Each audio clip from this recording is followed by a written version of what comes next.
She never knew what killed her. Hello, I'm H.G. Tudor. The young lady that you can see in the thumbnail is Holly Newton. She was aged 15. She is now dead. She was murdered by her ex-boyfriend. As the Guardian newspaper reports, Logan MacPhail, who was then 16, was calm and emotionless when he was arrested after repeatedly stabbing his 15-year-old ex-girlfriend Holly Newton. When he was later told he was being charged with murder, he replied simply, "Is she dead?" Darren Davies, the detective in charge of the murder investigation, remembered that MacPhail's chilling demeanour was the same throughout police interviews. For someone of his age to have that lack of emotion did seem weird. That, of course, is an indicator with regard to that emotionless response.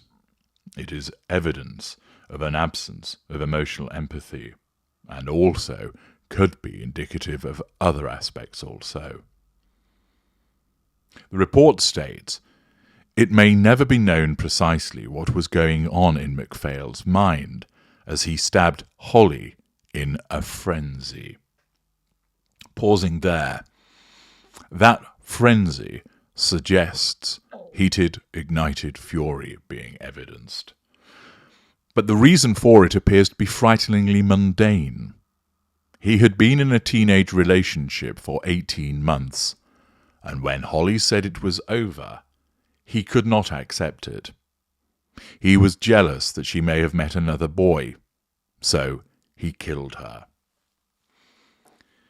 There are plenty of people, of course, that embark upon a romantic relationship in their teens, and invariably that relationship is not one that will endure.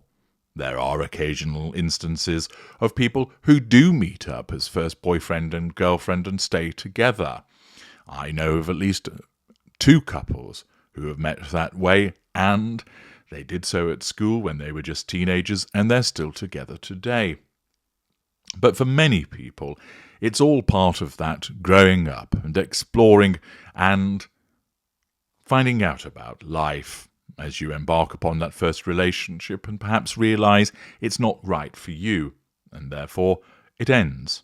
In some instances, lacking maturity, an individual might be tempted to engage in an intimate interaction with somebody else, thus cheating, bringing about the demise of the relationship. Just because somebody cheats, it doesn't mean that they're automatically a narcissist. Nevertheless, here there was an instance of a particularly violent and murderous response to the loss of a relationship. Now, many people are upset when they get binned, they get dumped, when the relationship ends, no matter what age they are.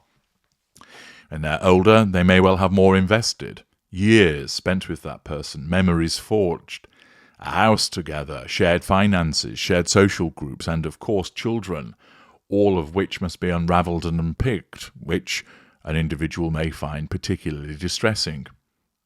Even when somebody is young and they may not have had the same level of entwinement as an older couple, the fact is that person's pride is dented as a consequence of being told that the other individual no longer wants to be in a relationship with them.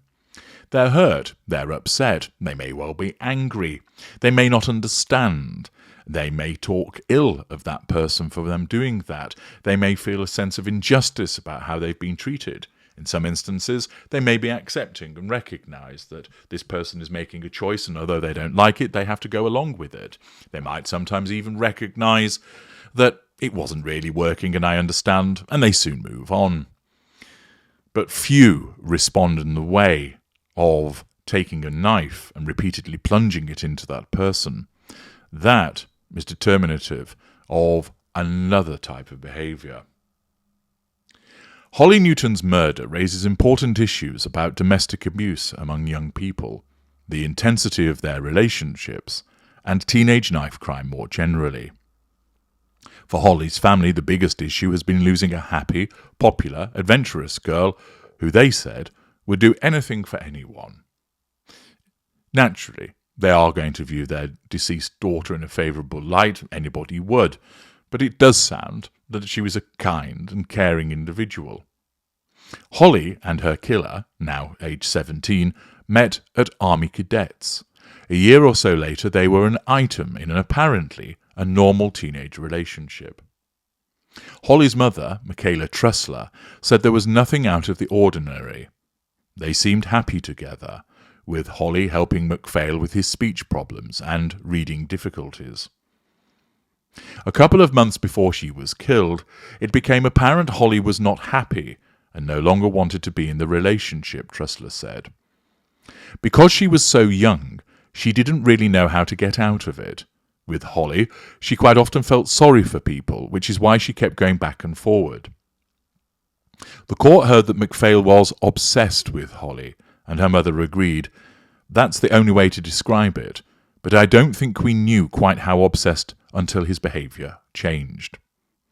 Trussler said MacPhail did not want Holly to go out, isolation, assertion of control, and needed to know where she was all the time, assertion of control.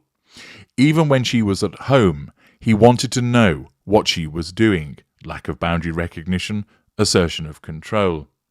At one point, he changed all her passwords on her social media accounts, lack of boundary recognition, assertion of control. There was just a lot of controlling behaviour going on. The red flags were there, the report states, but Holly was too young to recognise them. Holly was murdered one day after school in January 2023 while walking around shops in Hexham in Northumberland in the north of England with friends. She knew MacPhail wanted to talk to her, messaging a friend, apparently, he is going to meet me outside of school, so he's basically stalking me at this point. He's gonna follow me until I talk to him. This is following the demise of the relationship, which, of course, was a huge threat to his control, damaging with regard to his fuel matrix, and caused him to seek to do something to draw her back in. In essence, he was engaging in the initial Grand Hoover, trying to get back the intimate partner primary source. He was hoovering her incessantly, messaging. Notice that Holly had not changed her number or at the minimum blocked MacPhail from the ability to contact her.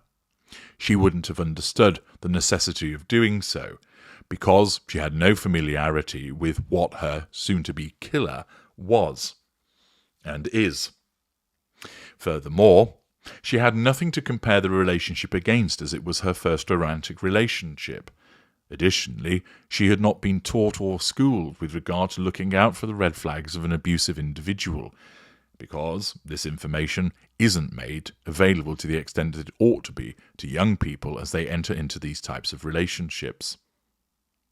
Now, the outcome, of course, is extremely rare, but it is tragic for Holly and, naturally, her family who've been left behind following her death. The fact is that had she been made aware of the red flags, it is more likely that she could have taken action which would have meant that she would have stayed away from him and therefore not been killed. He was hoovering her, seeking to assert control over her through electronic means. Should you maintain an electronic corridor between you and a narcissist, the narcissist in all likelihood is going to use it. You're committing what I call no-contact suicide. He wanted to speak to her and naturally wanted to draw her back into the formal relationship. He was hoovering her incessantly, showing a sense of entitlement and an absence of boundary recognition with these messages.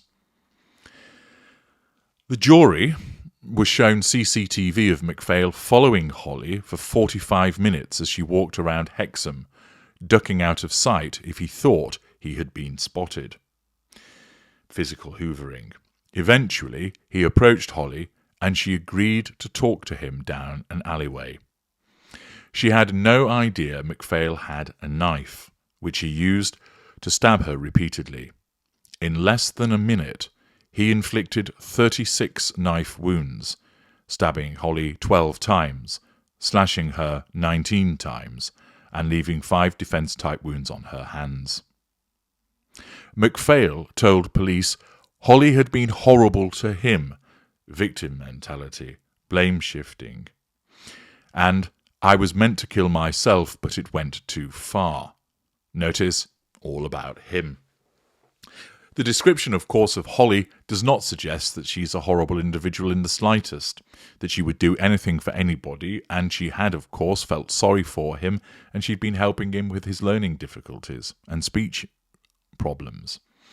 It's far from the case that she was horrible to him, but of course, seen through the lens of his need for control, her deciding that she no longer wanted to be in a relationship with him would of course be interpreted as horrible behaviour.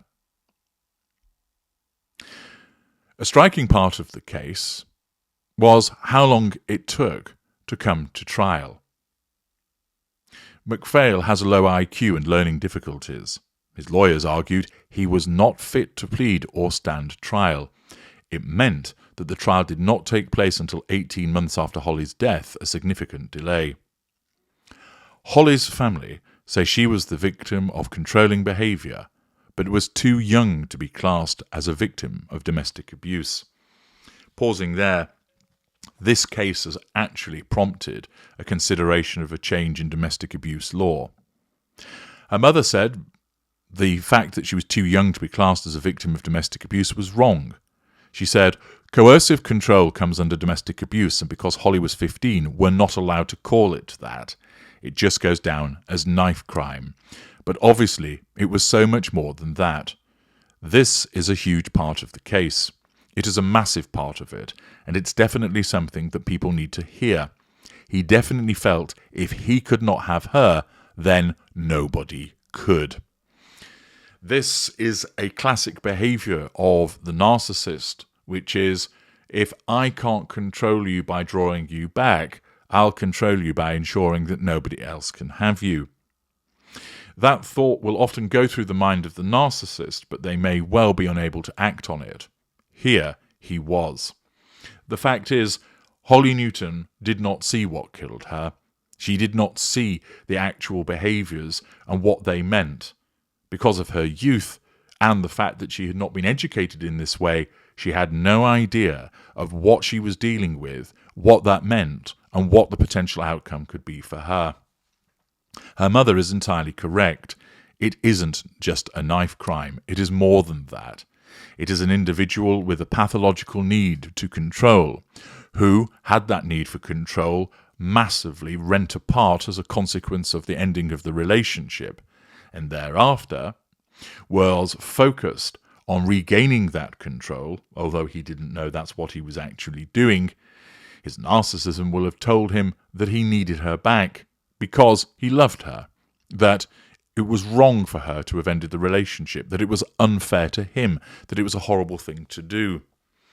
And ultimately, with the heated, ignited fury prompted, no doubt, by her telling him that she didn't want to continue the relationship with him once he'd lured her down that alleyway, resulted in him physically attacking her and murdering her. As well as calling for a change in domestic abuse law, the family have been raising money for bleed kits to be put in towns across Northumberland to help save lives of people stabbed.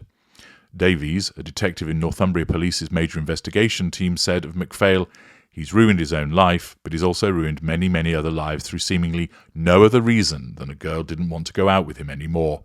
That is essentially what it boils down to. That is what it boils down to. But there's much more behind it. Her not wanting to go out with him threatened his innate need for control. It punctured a massive hole in his fuel matrix. It resulted in his narcissism causing him to want to assert control over her and get her back, hence the hoovering stroke stalking that he engaged in, and when she would not return to the relationship, it ignited his heated fury, resulting in him murdering her. If she had known what she was dealing with, she may well have then implemented a total no-contact regime and stayed away from him, and possibly, just possibly, she would still be alive today. This is why my work is so important, and why so many people need to be introduced to it at an early age, so that they recognise it in those around them, particularly with regard to young people embarking on relationships. This type of behaviour can take place outside of the narcissistic dynamic, and therefore highlighting it in any event is important. But moreover, time and time again, that narcissist will start at this age, demonstrating these behaviours, engaging in what has been called coercive control, which of course is a manifestation of the narcissist's innate pursuit of the prime aims, vis-a-vis control. The red flags were flying, and I should imagine there were far more were we to get into the detail of their relationship and how he behaved towards her.